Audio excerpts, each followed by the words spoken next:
홍수가 나 아무리 문이 범람해도 정작 마실 물은 없습니다.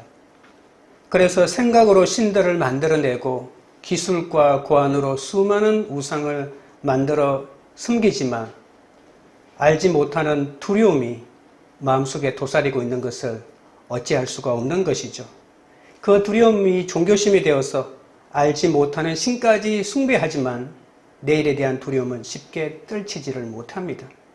세계 최고의 지성이 모여서 돌과 신상을 세워 숭배하는 일밖에 못한다는 게 우습지 않습니까? 지금도 철학 지성사에 있어서 선두주자인 소크라테스, 아리스토텔레스, 플라톤 이런 사람들이 그 아덴 출신인데 그 사람들이 만들어 놓은 철학이 겨우 한다는 것이 우상을 섬기는 데 있다는 겁니다. 인간 자체가 부패했기 때문에 새로운 신을 섬기는 기쁨도 잠시뿐이고 절대로 만족함이 없습니다. 그래서 바울은 아덴 사람들에게 너희에게 알게 하겠다라면서 레오바고 전설을 시작하죠. 두려움에 휩싸이는 알미 아니라 참 평화를 누리는 바른 암을 알려주겠다는 겁니다. 우리는 무엇을 알아야 삶의 바른 이치를 깨닫고 두려움에서 벗어나 참된 평화를 누릴 수 있을까요? 우리는 오늘 이것을 살펴보도록 하겠습니다. 첫째로 창조주 하나님을 알아야 합니다. 24절입니다. 우주와 그 가운데 있는 만물을 지으신 하나님께서는 천지의 주제이시니 손으로 지은 전에 계시지 아니하시고, 바울은 삼위 하나님의 사역을 아덴 사람들이 알아들을 수 있는 언어로 설명하기 시작하죠. 헬라 신화에는 많은 신이 등장합니다. 그 당시 아덴에는 약 3만 개의 크고 작은 신들과 신상들이 있었다고 합니다. 모두 사람이 빚어낸 우상들이죠. 그러나 바울은 온 우주와 만물을 창조하신 하나님을 말하기 시작합니다. 바울은 그 하나님을 천지의 주제라고 합니다. 주제라고 하는 말은 헬라어로 큐리오스라고 하는 말인데 주인, 신약 성경에 와서는 예수님을 주님이라고 부를 때 이 큐리오스라고 불렀습니다. 아덴 사람이 알지 못하는 신은 바로 창조주 하나님이라는 거죠. 이 창조주 하나님은 천지 만물의 주인이시고 또 온 우주를 통치하십니다. 만물을 지으신 천지의 주제이신 성부 하나님은 감추어진 경륜이 너무 크기 때문에 사람의 손으로 지은 성전에 절대로 계시지 아니하신다라고 말하는 거죠. 하나님은 모든 존재보다 뛰어나시죠. 모든 것을 초월한 인격자이시기 때문에 인간이 만든 건축물 속에 갇혀 있을 수가 없다는 겁니다. 건축물을 지어놓고 신전이라고 하고 내가 믿는 신은 이 신전 속에만 계신다라고 이렇게 말하는 신이 이 온 우주의 주인일 리는 없는 거죠. 아크로폴리스의 파르테논 신전, 아테나 신전, 그리고 에레크데이온 신전이 장대하고 웅대하여서 보는 사람마다 그 웅대함에 압도당하지만 하나님이 보시기에는 먼지보다, 티끌보다 더 작은 우상신전에 불과하지 않겠습니까? 25절입니다. 또 무엇이 부족한 것처럼 사람의 손으로 섬김을 받으시는 것이 아니니 이는 만민에게 생명과 호흡과 만물을 친히 주시는 이심이라. 아덴 사람들은 이 신들의 기쁨과 행복을 위해서 인간의 희생이 필요하다고 생각했습니다. 그러니까 신상 앞에 풍성한 음식을 바치고 신상에 아름다운 옷을 입히고 또 돈을 바쳐야 되는 거죠. 고대에는 어린아이마저도 제물로 바쳤습니다. 신들의 재앙을 피하고 복받기 위해서는 무슨 짓도 다 했다는 것이죠. 인간이 음식을 바쳐야 배부르고 인간이 옷을 입혀 주어야 아름답고 인간이 돈을 바쳐야 여유로운 게 신이라고 합니다. 자기 스스로 부족함을 채울 수 있는 게 아무것도 없습니다. 여러분, 이게 과연 신일까요? 인간이 만들어낸 흙상에 불과하지 않습니까? 그러나 우리 하나님은 우상처럼 부족한 것이 있어 인간이 손으로 음식물을 바치고 손으로 숨김을 통해서 자신의 부족함을 채우는 그런 분이 아니십니다. 오늘 본문에 나오는 부족하다라고 하는 말은 더 원한다는 거잖아요. 하나님은 스스로 충분하십니다. 스스로 충분하시기 때문에 인간에게 어떤 것도 요구하지 않으시는 거죠. 하나님은 아니 계신 곳이 없으시고 그야말로 전능하신 분 아니십니까?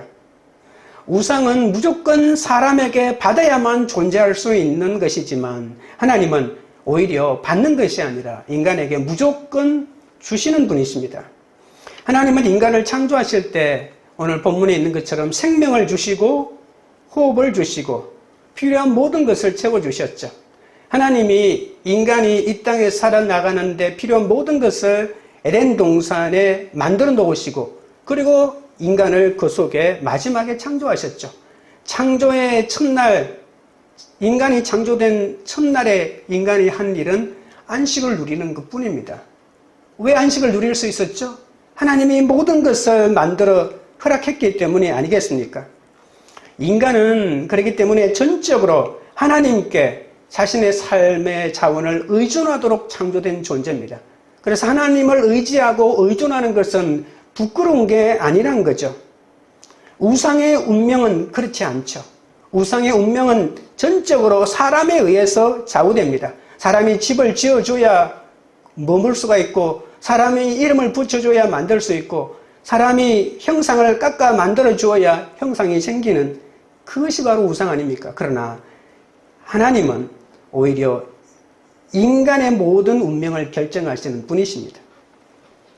그러면 하나님 또 구약시대에 인간의 제사를 받았고 오늘날에도 헌금을 드리니까 하나님과 우상이 무슨 차이가 있냐고 이렇게 물을 수가 있겠죠. 끝으로 보면 제물을 바치는 그 행위 자체는 똑같습니다. 하지만 우상은 인간이 바치는 것으로 자신의 부족함을 채우지만 하나님은 사랑하시는 인간을 용서하시기 위해서 제사를 드리는 것입니다. 우리가 하나님에게 제사를 드릴 때는 우리 유교의 전통에 의해서 우리가 조상들에게 제사를 지내는 것하고도 전혀 다릅니다. 우리가 유교식으로 제사를 지내는 것은 죽은 사람도 여전히 살아있는 우리와 한 식구다라고 하는 것을 깨우치는 것이 바로 제사의 목적입니다. 그래서 음식을 차리고 먼저 죽은 홀령이 와서 먹고 난 다음에 그 다음에 그 음식을 버립니까? 아닙니다. 살아있는 자손이 그 음식을 먹으면서 비록 시간의 차이는 있지만 죽은 사람이나 산 사람이나 영원토록 한 식구다라고 하는 밥상 공동체를 재현하는 것이 바로 제사라고 하는 것이죠. 그런데 하나님께 드리는 제사는 전혀 그것이 아닙니다. 여러분, 모든 사람은 죄인이잖아요. 그런데 이 죄의 결과는 죽음입니다. 그런데 범죄한 인간을 살려주시기 위해서 하나님이 처방을 내리셨는데 그 처방이 바로 제사라고 하는 것이죠. 그러니까 제사는 인간을 용서하기 위한 하나님의 사랑이라는 겁니다. 죄인이 제사 드릴 때 먼저 제물인 양을 데리고 와서 양 머리 위에 손을 얹고 안수기도를 합니다. 그러면 내 죄가 양에게로 다 옮겨지는 거죠. 더 엄밀하게 말하면 내가 바로 제물인 양이 되는 거죠. 그러고 난 다음에 내가 스스로 칼을 들어 양의 목을 찌릅니다. 그리고 피를 다 쏟고 양을 죽이는 거죠. 그리고 죽어있는 양의 제물을 하나님께 바치는 겁니다. 이건 뭡니까? 죄를 지은 내가 지금 죽습니다라고 하는 것을 보여주는 거죠. 나 대신 양이 피를 흘려 죽는 것이죠. 죄인이 내가 죽어야 되는데 내가 죽을 수는 없으니까 나를 위해서 누군가가 대신 죽어주는 것입니다. 그러면서 나는 절대로 이제는 죄를 짓지 않겠다. 내가 죄인입니다라고 하는 이것을 제사를 통해서 재현함으로써 이 제사를 통해서 내가 하나님에게 용서함 받고 다시는 죄 짓지 않는 삶을 살겠다라고 하는 결단하는 것이 바로 제사라고 하는 것이죠. 그러니까 우상의 제물 앞에 제사 드리는 것과 우리가 하나님 앞에 제사 드리는 것은 전혀 차원이 다른 것이죠. 하나님께 드리는 제사는 하나님의 부족을 채워주려는 것이 아니라 인간들의 죄를 용서하시기 위함이라는 사실을 꼭 알아야 됩니다. 그런데 짐승의 제사는 일회용입니다. 내가 오늘 짓고 내일 또 죄를 지으면 오늘 제사 드리고 내일 또 제사를 똑같이 지내야 합니다. 그래서 구약에 드렸던 제사는 불완전한 제사라고 볼 수가 있겠죠. 그런데 예수님이 하나님의 뜻을 따라 인간의 죄값을 대신 치르시기 위해 십자가에 달리셨다는 거죠.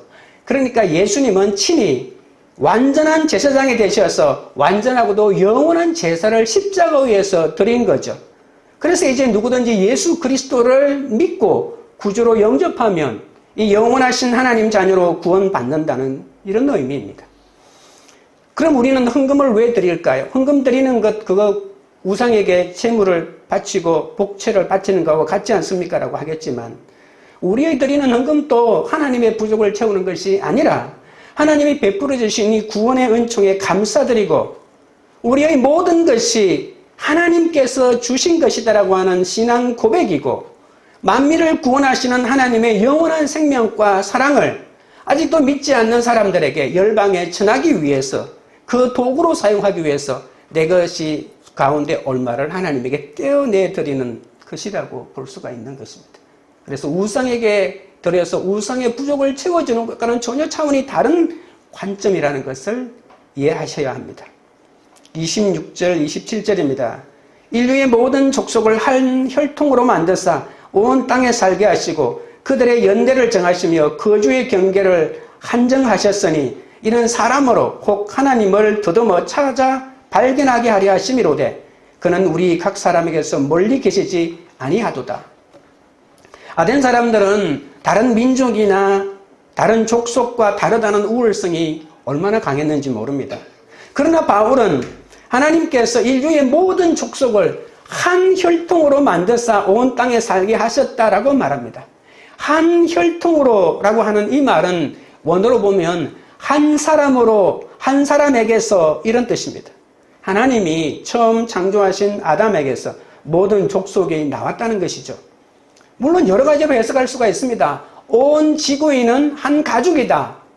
한 아버지 밑에서 태어난 한 친척이다. 이렇게 말할 수도 있겠지만 온 인류가 아담의 후예이기 때문에 모든 사람이 죄인이라는 뜻도 된다는 것입니다. 연대라고 하는 말은 헬라어로 카이로스입니다. 물리적인 시간이 아니라 물리적인 시간은 이 크로노스라고 하죠. 하나님의 섭리로 이루어지는 결정적인 시간을 말할 때 우리는 이 카이로스라고 하는 말을 씁니다. 세상 모든 족속의 생성과 소멸은 이 하나님의 개입과 섭리로 이루어지는 것이죠. 이것이 바로 하나님의 연대, 하나님의 카이로스에 의해서 이 역사가 만들어진다는 그런 뜻입니다. 인간의 역사도 우연히 이루어지는 것이 아닙니다. 하나님이 주관하고 있다는 거죠. 오늘 본문에 더듬다라고 하는 말이 있죠. 탐구하다, 느끼다 그런 뜻입니다.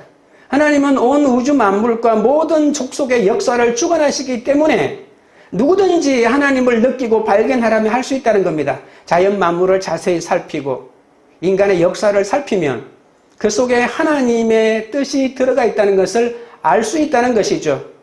우리가 천체의 이동을 살펴보거나 또는 계절의 변화를 보고 또 역사 가운데 정의와 선이 반드시 이기는 것을 보면 하나님을 느끼고 확인할 수가 있겠죠.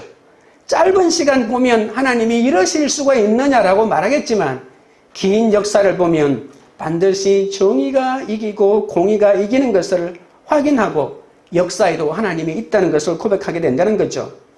삼위일체 하나님은 인간의 역사 속으로 들어오셔서 우리의 삶의 현장에 계시기 때문에 우리가 조금만 더듬어 보면 그 하나님의 숨결을 느낄 수가 있다는 것이죠. 사탄의 유혹에 빠져 하나님께서 먹지 말라고 금하신 선악과를 따먹고 두려움에 사로잡혀 숨어있는 아담과 하와에게 하나님께서 아담아라고 이름을 부르시면서 찾아오지 않았습니까? 몽둥이를 들고 절단 내리고 찾아오셨습니까? 물론 죄에 대하여 준엄한 질책을 하긴 했지만 친히 자신이 만든 짐승의 배를 가르고 가죽 옷을 지어서 옷을 입혀주시고 그리고 에덴 동산 밖에서 살 수 있도록 배려해 주지 않았습니까? 죄 없는 동생을 쳐 죽인 가인을 생각해 보십시오. 이 가인이 그냥 두려움에 사로잡혀 죽도록 외면하지 않고 찾아오셔서 생명의 표를 그래도 주지 않았습니까? 세상 모든 사람이 타락하여 흥청망청 술을 마시고 놀고 있을 때 노아에게 오셔서 방주를 만들지 않겠니라고 하면서 그를 격려하지 않았습니까? 우상의 도시 하란에 살던 아브라함을 그에게 약속의 비전을 주셔서 약속의 땅 가나안으로 불러내신 분도 하나님이십니다. 아브라함이 자기 스스로 나는 하나님을 믿습니다라고 소리쳤기 때문에 오신 것이 아닙니다. 아버지를 도와서 열심히 우상을 만들고 있는 그 아브라함 앞에 하나님이 친히 찾아오셔서 그에게 비전을 주시고 약속으로 인도하신 것이죠. 하나님이 그것으로 끝났나요? 아닙니다. 하나님의 결정적인 계기는 인간에게 말씀을 주셨다는 겁니다. 그리고 그 말씀을 기록을 해 놓으셨죠. 당신의 생각을 구체적으로 계시하신 것이죠. 자연 만물을 통해서 하나님을 알 수는 있겠지만 구체적으로 하나님이 어떤 계획을 가지고 있는지까지 알 수는 없는 것이죠. 불완전한 것이죠. 그래서 하나님은 구체적으로 자신을 계시하셔서 인간과 대화하시고 상대하시고 한 모든 것들을 기록으로 남겨놓은 겁니다. 그래서 언약을 맺고 당신의 뜻과 속성과 의도를 인간들에게 알려주시고 함께 나와 이것을 이루어가지 않겠니라고 하면서 당신의 사역을 이루어내는데 인간을 초대하셔서 함께 동역을 하겠다고 하신 것이죠. 그뿐만 아니라 예수님이 직접 인간의 몸을 입고 이 땅에 오셔서 하나님의 사랑과 자비로움을 친히 보여주지 않았습니까?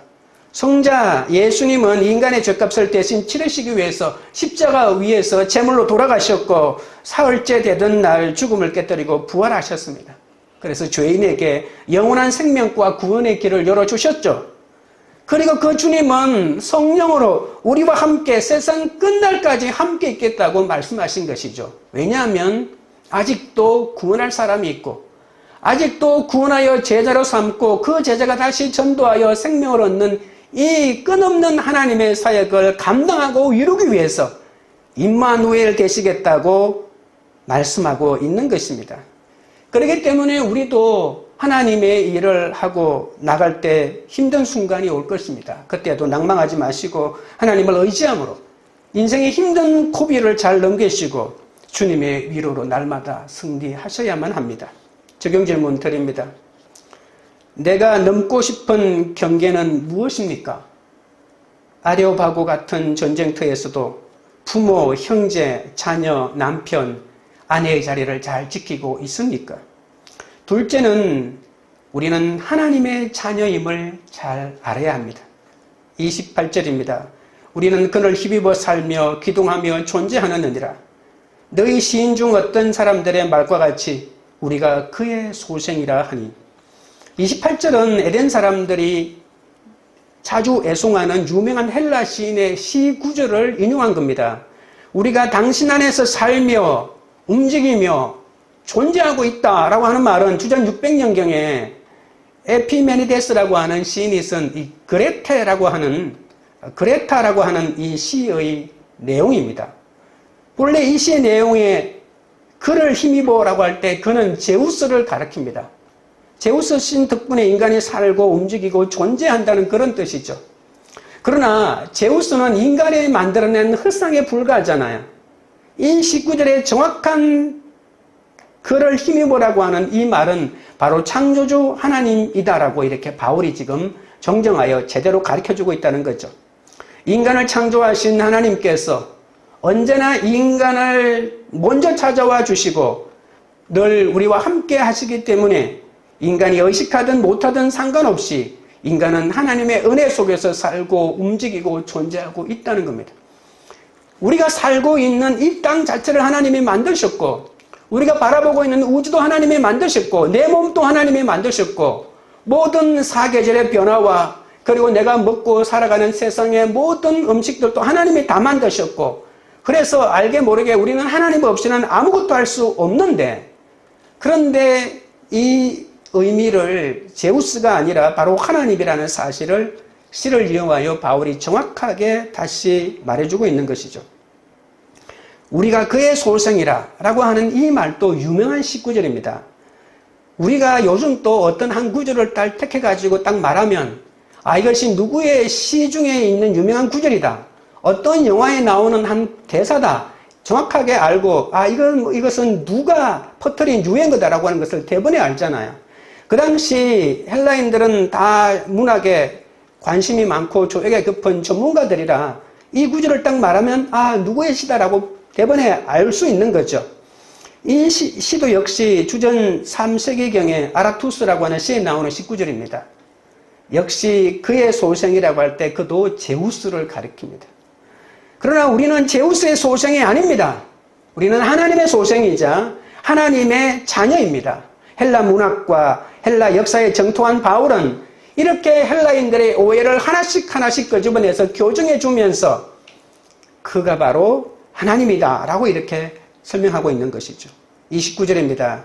이와 같이 하나님의 소생이 되었은즉 하나님을 금이나 은이나 돌에다 사람의 기술과 고안으로 새긴 것들과 같이 여길 것이 아니니라. 하나님이 먼저 찾아오시고 인간과 함께하고 계시기 때문에 우리는 하나님의 소생, 더 쉽게 말하면 하나님의 자녀가 되었습니다. 우리는 하나님의 자녀가 되었으니 이제는 머리를 짜내어서 하나님을 금이나 은이나 돌에다 사람의 기술과 고안으로 새긴 우상을 만들어 보라 하나님이다 섬기고 제사하자 이렇게 하지 말라는 겁니다. 하나님의 소생이 되었으면 소생답게 살아야 한다는 것이죠. 제우스의 소생이라고 생각했을 때 제우스의 소생은 제사를 드리고 우상에게 먹이고 우상에게 옷을 입히고 우상에게 돈을 바치는 삶을 살았지만 이제 하나님의 자녀가 되었으니 그렇게 살서는 안 됩니다. 아덴 사람들은 아름답게 치장한 이 신상들 앞에 온갖 재물을 바쳐야 자신들의 삶의 가치도 높아진다고 여겼잖아요. 그러나 여러분, 신상은 인간이 만든 흙상입니다. 아무리 멋지게 만들고 크게 만들어도 돌은 돌이요, 나무는 나무입니다. 그러나 인간을 창조하신 하나님은 영원 전부터 하나님이셨죠. 인간이 하나님을 아름답게 치장하지 않아도, 귀중한 재물을 바치지 않아도 하나님은 우주 만물의 주인이시고 인간의 삶을 가치 있게 해주시는 그런 분이십니다. 인간은 죽을 수밖에 없는 더러운 죄인이잖아요. 하나님은 그런 죄인에게 먼저 찾아오셔서 함께 해주시고 존귀한 하나님의 소생, 자신의 자녀로까지 삼아주지 않았습니까? 여러분, 인간의 가치는 우상을 섬기는 데 있는 것이 아니라 영원하고도 절대적인 이 하나님을 알고 하나님을 섬기는 데 있는 것이죠. 하나님의 소생답게 산다는 것은 무슨 뜻일까요? 아덴 사람들처럼 자신의 것들로 하나님을 치장하고 채워드리는 것이 아니라 하나님의 것으로 나를 채우는 것입니다. 하나님의 진리와 하나님의 사랑과 하나님의 생명으로 내 심정을 채우고 언제 어디서나 하나님의 말씀을 따라 사는 것, 이것이 하나님의 자녀답게 사는 것이죠. 우리는 비록 가진 것도 없고 내세울 것도 없는 보잘것없는 존재이지만 십자가의 보혈로 우리를 살려주신, 그러니까 예수 그리스도를 배경으로 놓고 보면 우리처럼 존귀한 자가 없다는 것입니다. 하나님의 독생자 예수 그리스도를 죽이면서까지 나를 살리려고 했기 때문에 우리는 적어도 예수님만큼의 가치가 있는 것이죠. 그래서 예수님짜리라고 하는 말이 있지 않습니까? 이제 하나님의 진리와 사랑과 생명으로 우리의 심령을 채우고 주님의 말씀을 따라 살아야 하는 것이죠. 우리는 살다 보면 태산을 넘어 험한 계곡에 빠질 때도 있습니다. 그럴 때도 오직 주님만을 의지하고 주님의 말씀을 붙잡으시기 바랍니다. 아덴 사람들은 자기가 가지고 있는 지식으로 포장하고 살았지만 그 마음속에 있는 두려움, 원망, 슬픔을 벗어날 수가 없었습니다. 아덴 사람들은 자기 한계상을 깨닫지 못하기 때문에 이 복음이 뚫고 들어갈 수가 없었던 것이죠. 우리는 인생의 전장터에서 나의 한계를 경험할 때 자신의 존재를 깨닫고 죽을 수밖에 없는 나를 구원하신 하나님이 계시다는 것을 알고 그 주님의 구원을 받아들임으로써 하나님의 자녀의 삶을 살아가야 할 것입니다. 적용 질문 드립니다. 여러분은 하나님의 자녀임을 알고 날마다 주님의 뜻을 구하고 있습니까? 셋째는 회개하며 주님께로 돌이켜야 합니다. 이것을 알아야만이 우리의 알미 구원으로 연결되는 거죠. 30절입니다. 알지 못하던 시대에는 하나님이 간과하셨거니와 이제는 어디든지 사람에게 다 명하사 회개하라 하셨으니. 해박한 지식과 이론으로 신을 추구하는 아덴 사람들 앞에서 바울은 전혀 위축되지 않았죠. 하나님은 천지를 창조하셨고 우주 만물과 인간 역사의 주관자이심을 모르던 시대에는 하나님 또 우상 숭배하는 그냥 넘어갔다는 겁니다. 모르기 때문에 넘어간 것이 아니고 자신이 누구인지 정확하게 드러나지 않았을 때, 하나님이 지식이 별로 없었을 때는 그냥 넘어갔다는 거죠. 죄악을 보고도 인간의 무지로 인함이기 때문에 저놈이 몰라서 저렇지라고 하면서 허물하지 않았다는 말입니다. 그러나 2000년 전에 바울 시대에는 상황이 다릅니다. 하나님은 인간을 구원하시기 위해 예수님 이 땅에 보내셨죠. 십자가의 제물이 되셔서 인간의 죄값을 대신 치르시고 지금 그 구원의 복음이 온 세상으로 퍼져나가고 있지 않습니까? 이제는 알지 못하던 시대가 아니라는 겁니다. 알지 못하던 시대는 하나님의 긍휼이 임하지만 알고 났어도 행하지 않고 믿지 않고 받아들이지 않는 사람에게는 더 큰 진노가 임한다고 말하고 있습니다. 그러니 우리가 얼마나 조심해야 되겠습니까? 삼위일체 하나님은 더는 알지 못하는 신비에 사로잡힌 신이 아닙니다. 예수님을 통해서 구원의 역사가 활짝 드러났죠. 알지 못하던 시대는 끝났다라고 하는 일입니다. 이제 우리는 변명할 수 없습니다. 예수가 이 땅에 들어오기 이전에는 난 예수 몰랐다라고 이렇게 핑계라도 댈 수 있겠지만 이제는 하나님 앞에서 핑계할 수 없습니다. 모든 사람에게 회개하라고 주님은 마지막 명령을 내리십니다. 회개하다라고 하는 말 자체가 마음의 태도와 생각을 바꾸어 하나님께로 돌아서라는 말 아닙니까? 우상 숭배 어리석은 삶에서 돌아서서 천지 만물의 주인이시고 인간 역사의 주관자이신 삼위일체 하나님을 믿고 섬겨야 한다는 말입니다. 31절입니다. 이는 정하신 사람으로 하여금 천하를 공의로 심판할 날을 작정하시고 이에 그를 죽은 자 가운데서 다시 살리신 것으로 모든 사람에게 믿을 만한 증거를 주셨음이니라 하니라. 정하신 사람으로라고 하는데 정하신 사람이 누굽니까? 예수님이죠. 하나님이 정하신 사람, 그가 예수님입니다. 하나님은 독생자 예수 그리스도를 뭐로 정했다고 하죠? 심판하시는 분, 그러니까 심판주로 정하셨다고 하는 겁니다. 여러분, 이단의 교주가 심판주가 아닙니다. 바로 예수님이 심판주가 되십니다. 그리고 천하 만민은 이제 하나님의 공의로 예수님이 심판하시게 됩니다. 하나님은 인간이 치러야 할 죄의 값인 죽음의 형벌을 당신의 독생자 예수 그리스도를 통해서 대신 치르기 위해서 십자가 제물로 삼지 않았습니까? 그래서 하나님은 인간의 죄를 용서하시고 공의 하나님을 보여주셨습니다. 그리고 공의의 하나님은 죄가 없는 예수님께서 돌아가신 지 3일 만에 부활하지 않았습니까? 여러분, 세상의 모든 존재가 죽는 것은 죄가 있기 때문입니다. 그런데 예수님이 죄가 없기 때문에 예수님이 죽으면 안 되는 거죠. 그래서 하나님이 예수님을 부활시켜 주었는데 하나님 또 아무나 부활시켜 주지 못합니다. 죄가 없는 사람을 부활시켜 주는 거죠. 그래 예수님이 죄가 없다는 것을 증명하지 않았습니까? 그렇기 때문에 우리는 우상 숭배의 어리석은 삶에서 돌이켜서 이 삼위일체 하나님을 향하여 회개하고 돌이켜야 한다는 겁니다. 왜 돌이켜야 할까요?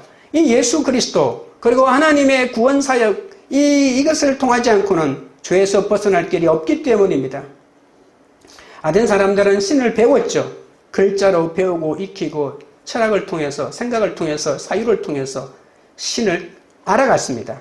그래서 자기 머릿속에 가두어놓고 이해의 대상으로만 여겼죠. 그래서 시험을 치면 하나님이 누군지 수없이 완벽하게 대답할 수는 있지만 그러나 바울은 그 하나님을 직접 만났습니다. 얼마나 큰 차이일까요? 글자로 익혔던 전해져 오는 지식을 배운 것과 직접 하나님을 만난 것은 비교할 수 없는 것이죠. 인간의 모든 문제의 최종 해답은 그래서 바울은 예수님의 죽으심과 부활하심에 있다고 깨달았던 것이죠. 어떤 어떤 철학의 결론도 예수님의 죽으심과 부활로 결론 나지 않으면 어리석은 겁니다. 그것이 철학이든 예술이든 건축이든 조각이든 세상의 그 어떤 것이라 할지라도 예수님의 죽으심과 부활로 연결되지 않는 것은 미완성이자 인간의 구원을 위해서는 어떤 것도 이루어내지 못하고 그 자체로 남아있는 지식은 그를 더 괴롭고 슬프고 고통스럽게 할 뿐이라는 사실입니다. 바울은 그들이 미처 숨기지 못한, 알지 못하는 신이 노여워할까봐 두려워하는 아덴 사람들에게 예수님의 죽음과 부활, 심판을 선포하면서 이것을 믿고 회개하라고 외쳤던 겁니다. 삼일째 하나님을 향해 돌아서는 사람만이 하나님의 심판을 면할 수 있고 예수 그리스도 안에서 하나님의 자녀가 될 수 있습니다. 아직도 내 속에 남아있는 정욕과 탐욕의 잔재를 우리는 바라보아야 합니다. 그래서 예수님의 십자가를 믿는다라고 하는 고백 속에는 내 마음을 찬찬히 계속 살피는 거죠. 아직도 십자가에 완전히 못 박히지 않은 내 속에 남아있는 이 탐욕과 정욕을 찾아내어 완전히 깨뜨려야만이 예수 그리스도 안에서 참된 회개의 삶을 살아낼 수가 있는 것이죠. 32절입니다. 그들이 죽은 자의 부활을 듣고 어떤 사람은 조롱도 하고 어떤 사람은 이 일에 대하여 내 말을 다시 듣겠다 하니 아덴 철학자들은 바울이 예수님의 부활로 설교를 끝내자 조롱하기 시작합니다. 조롱하다라고 하는 말이 헬라어 원문에는 미완료형으로 되어 있기 때문에 한 번 조롱하고 끝난 것이 아니고 계속해서 조롱하고 이 사람이 조롱하고 저 사람이 조롱하고 그게 모여있던 대부분의 사람이 조롱을 계속해서 이어갔다는 그런 뜻입니다. 부활을 안 믿는 사람에게 죽은 자의 부활을 전하니 돌의 신성을 조각해놓고 섬기고 미신을 숭배하면서도 오히려 바울 이놈이야말로 너무나도 미신적이라고 조롱하고 있는 것이죠. 여러분, 에덴 사람들은 이 영혼 불멸 사상을 믿고 있습니다. 그리고 영은 선하고 육은 악하다라고 이렇게 이원론을 믿었기 때문에 이 악한 육체가 부활을 한다? 말도 안 되는 소리 하지 말라는 거죠. 하나님이 영인데 어떻게 악한 육체가 되어 이 땅에 올 수 있느냐고 말도 안 되는 소리 하지 말라는 겁니다. 육체는 썩어질 것이기 때문에 무슨 짓을 해도 상관이 없고 오직 이 영에 대한 지식을 올바로 깨달으면 구원받는다. 그것이 바로 영지주의 아니겠습니까? 우리도 예수를 잘 믿는다고 하는 순간부터 이 사람들의 조롱을 각오해야 합니다. 십자가를 얘기하고 부활을 얘기하면 말도 되지 않는 소리 하지 말라. 너 아직도 그거 믿고 있느냐고 조롱할지도 모르는데, 그러나 우리는 어느 순간인가 내 생각을 얘기할 때 그 지적을 부끄러워하면 아무 말도 할 수 없는 거죠. 어떤 철학자들은 바울에게 예수 부활해서 다시 듣겠다고 말하지만 여러분, 이것은 진짜 듣고 싶어서 듣겠다는 것이 아니고 난 믿기를 거부한다 라고 하는 완곡한 표현에 불과합니다. 인생의 정답을 알게 되면 모든 두려움에서 벗어나는 것이 아니라 오히려 두려움이 임하고 복음이 옳다고 생각되어도 믿을 생각을 하지 않고 미꾸라지처럼 거부하면서 빠져나가기만 하고 있는 거죠. 그들은 지금까지 굳어진 자기 지식 때문에 받아들이지도 못하고 이해하지도 못하는 거죠. 하나님은 이 세상 지혜로는 결코 알 수 없는 신비로운 분이시니까. 33절 34절입니다. 이에 바울이 그들 가운데서 떠나매 몇 사람이 그를 가까이하여 믿으니 그 중에는 아레오바고 관리 디오누시오와 다말이라 하는 여자와 또 다른 사람들도 있었더라. 33절 34절은 아덴 사역의 결과를 말해주고 있죠. 바울은 열띤 호응과 긍정적인 반응을 거두는 데 실패했습니다. 그들이 들을 마음이 없다는 것을 깨닫고 더 듣겠다는 사람이 몇 사람이 있었지만 그것도 마다 않고 바울은 그냥 돌아가 버리고 맙니다. 그런데도 세상 정신과 한바탕 영적 전쟁을 치르고 아레오바고를 떠나는 바울에게 몇 사람이 가까이 하여 믿음을 고백했다고 말하고 있죠. 34절에 나옵니다. 가까이 하다라고 하는 말은 아교라고 하는 말에서 파생된 말입니다. 그러니까 아교를 붙인다. 아교풀 아시죠? 이 아교를 붙이고 밀착한다. 함께 묵다라고 하는 그런 뜻입니다. 그들이 바울에게 마치 악교를 붙이듯이 자신들을 밀착시키고 믿었다고 하는 말입니다. 바울이 전한 복음을 의심 없이 믿었다는 그런 뜻입니다. 그래도 몇 사람은 전혀 의심하지 않고 바울이 전하는 복음을 다 받았다는 겁니다. 그 믿었던 사람 가운데 이름을 말하고 있죠. 아레오바고가 보통 이게 재판정의 역할을 한다고 했잖아요. 이 아레오바고 재판정을 관리하는 디오누시오와 한 여인의 이름이 있는데 다말이라고 합니다. 이 디오누시오는 당시 12명으로 구성되어 있는 아단의 재판위원회 위원 중에 한 사람일 겁니다. 다말이라고 하는 여인은 이름은 밝혀져 있지만 누구인지 알 수는 없습니다. 여러분, 어떤 학자들은 바울은 아덴 전도는 실패했다고 말합니다. 다른 도시처럼 수많은 회심자도 없고 교회도 세워졌다고 하는 기록도 없고 어디서든지 복음을 전하기 위해서는 예수 그리스도의 피 묻은 십자가를 앞세워야 하는데 바울은 아덴 철학자들 앞에서 자신의 철학적인 지식을 과시하면서 복음을 철학적으로 설명하려다가 실패했다. 이렇게 진단하는 사람이 있다는 겁니다. 물론 바울은 나중에 고린도전서 2장 1절 2절에 이런 말을 하긴 합니다. 십자가에 못 박힌 예수 외에는 다른 것을 전하지 않겠다. 이런 말을 하긴 하거든요. 그래서 이 아덴 사역을 비판적으로 검토하면서 앞으로는 철학을 얘기하지 않고 예수만 전하겠다라고 이렇게 생각했을 수도 물론 있습니다. 가능성이 전혀 없는 건 아니죠. 그런데 바울은 과연 아덴 전도를 실패하고 참담한 심정으로 돌아갔을까요? 복음 전도에 성공했다는 것은 무조건 많은 사람이 믿어야만 성공한 것일까요? 바울은 아덴에 겨우 며칠만 있었죠. 공생애 3년 동안 12명의 제자밖에 얻지 못한 예수님은 그러면 실패한 구원자입니까? 물론 교회를 세울 만큼 개종자를 얻지는 못했지만 교회는 건물이나 제도가 아니라 예수 그리스도를 구주로 믿는 사람들의 모임 아닙니까? 비록 아덴에 소수의 사람이긴 해도 분명 믿는 사람들이 만들어진 것을 증언하고 있지 않습니까? 이름까지도요. 역사가 유세비우스라고 하는 사람은 디오누시오라고 하는 이 사람이 나중에 아덴의 목회자가 되었다, 감독이 되었다고 기록하고 있습니다. 그러니까 바울이 아덴에서 실패한 것이 아니란 말입니다. 여러분, 아덴의 감독이 되었는데 그러면 다른 지역에 가서 목회한 것이 아니잖아요. 교회가 세워졌다는 거잖아요. 바울이 재방문하지 않았고 그리고 아덴 사람에게 보낸 편지가 없다는 그 이유만으로 아덴에 믿는 사람이 한 명도 없다, 믿는 공동체가 없다고 말할 수는 없다는 겁니다. 그래서 바울의 아덴 전도가 실패라고 단정할 수 없다는 겁니다. 인생의 모든 문제를 철학적으로 풀어내려는 아덴의 철학자들에게 복음을 철학적으로 설명한 것은 오히려 복음을 문화적으로 전한 것 아니겠습니까? 지혜로운 복음 전도자 아니겠습니까?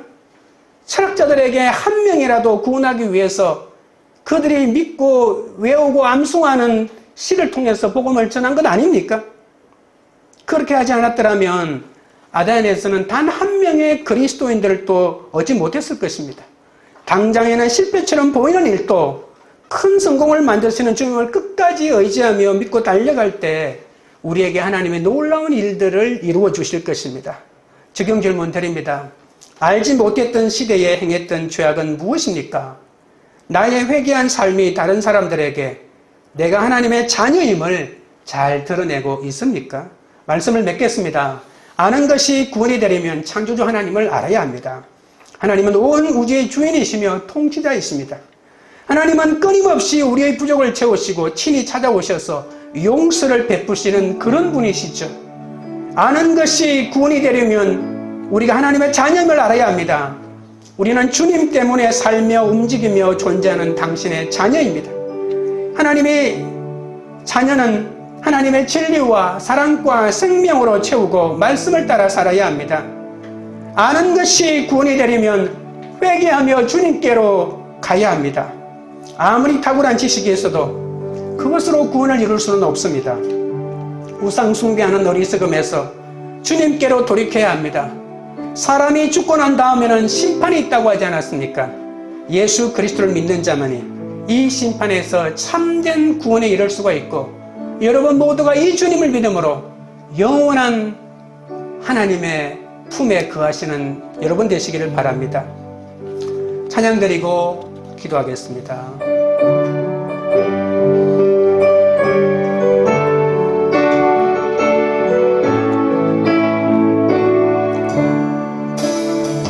그 크신 하나님의 사랑 말로 다 형용 못하네.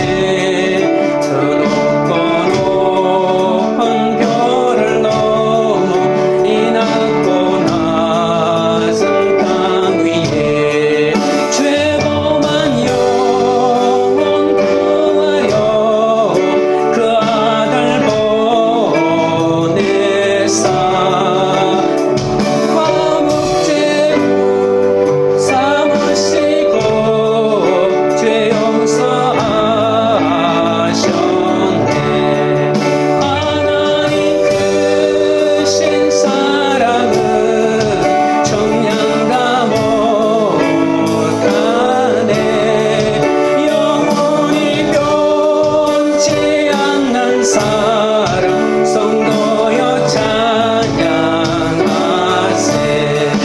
외로운 시절 지나가고 땅 위에 영화세할 때 주 믿지 않던 영혼들은 큰 소리 외쳐 울어도 주 믿는 성도들에게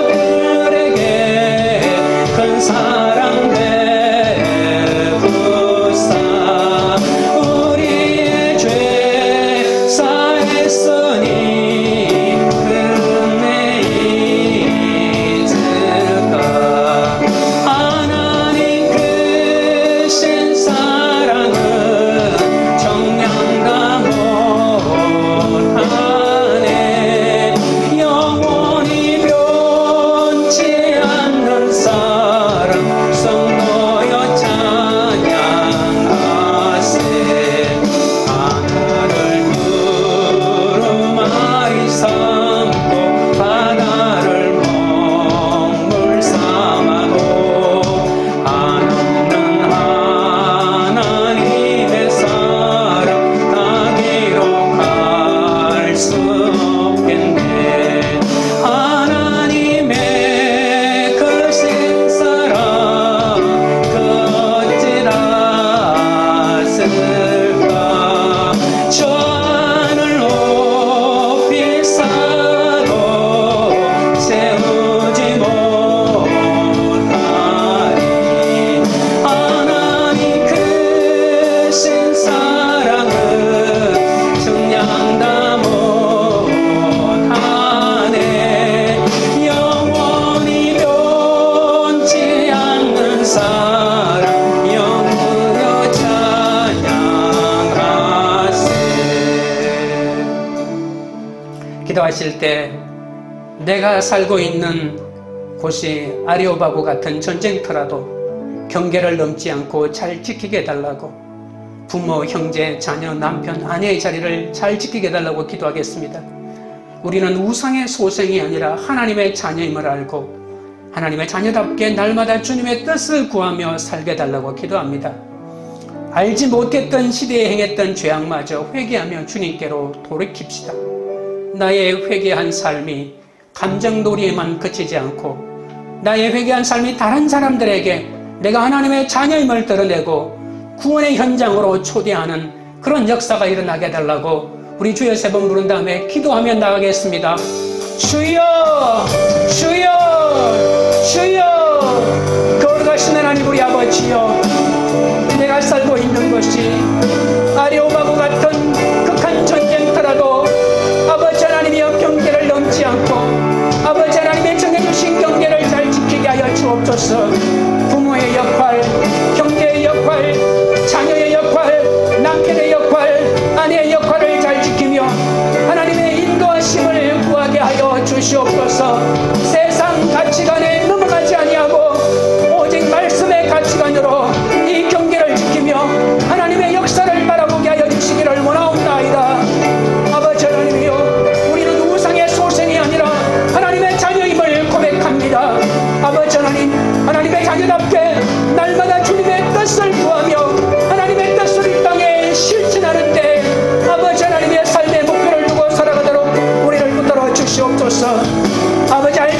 있는 시대에 얼마나 죄악을 행하고 어긋나갔는지 모르오니 불쌍히 여겨주시고 회개하며 주님께로 돌이키게 하여 주옵소서.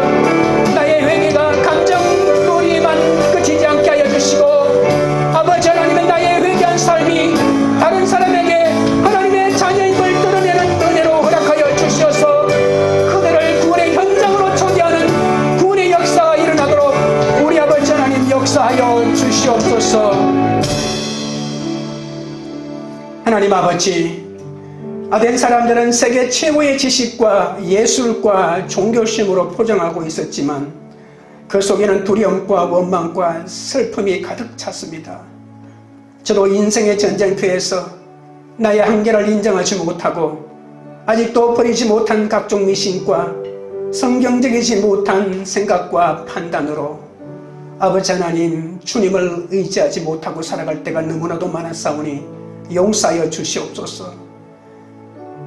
하나님 생각과 끝난 모든 것들을 버리게 하여 주옵소서. 우상으로 생긴 두려움을 회개하고 주님만을 의지하며 돌이키게 하여 주옵소서.